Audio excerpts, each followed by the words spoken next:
Kumba at Busch Gardens Tampa Bay is a B&M sit-down looper, opened in 1993. It is often regarded as one of the best steel coasters in the world, and others say it's rough and rattly. Today, I'm going to talk about this very polarizing coaster. Let's go.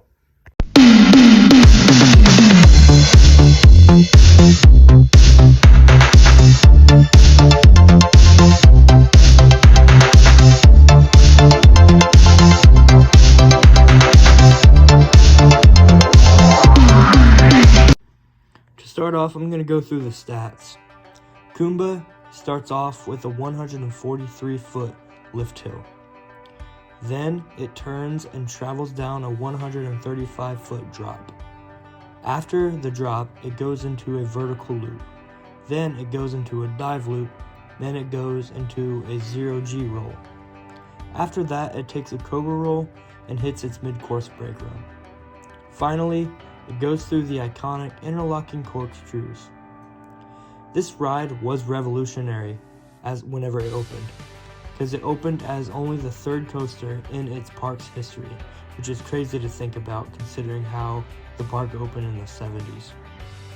And it also had the record of most inversions on a coaster. I'm pretty sure it had 7.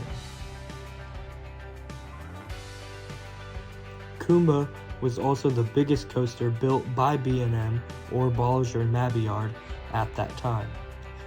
That's the facts though, and now it's time for my opinion. So a little story time, because when I went to BGT back in November, I had heard a lot about this ride and how good it was. So going into it, I was really excited. It was probably my number 3 most anticipated ride. It was right behind Montu and, of course, Iron Gwazi. And I got in the train, I pulled down the restraint, and I was off. I was really giddy, I was really excited. I was ready for this insane B&M.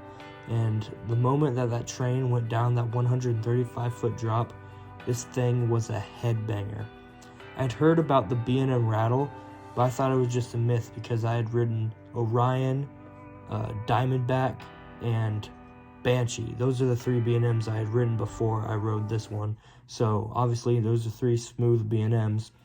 Then I get on this one, and I know that the B&M rattle is real now, because this thing beat me up.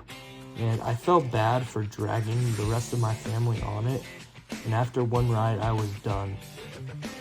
I rode all the coasters at BGT except Grover, and Kumba ranks in at 3rd at last. I had to put it in front of Cobra's Curse, because Cobra's Curse is a family coaster, even though I enjoyed Cobra's Curse more. And I just have to say it bluntly, I don't like this ride. I think it's time for Busch Gardens to let it go. I know I'm not the only one who dislikes it, but I also realize that there is a lot of people who love it.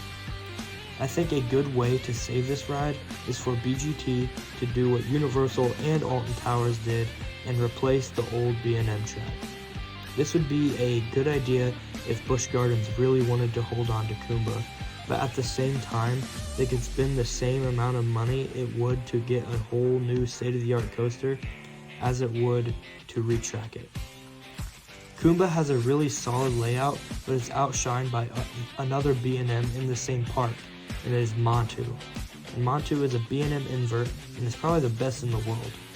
Montu is only 3 years younger than Kumba, but gives a ride that is so smooth you'd think it's brand new.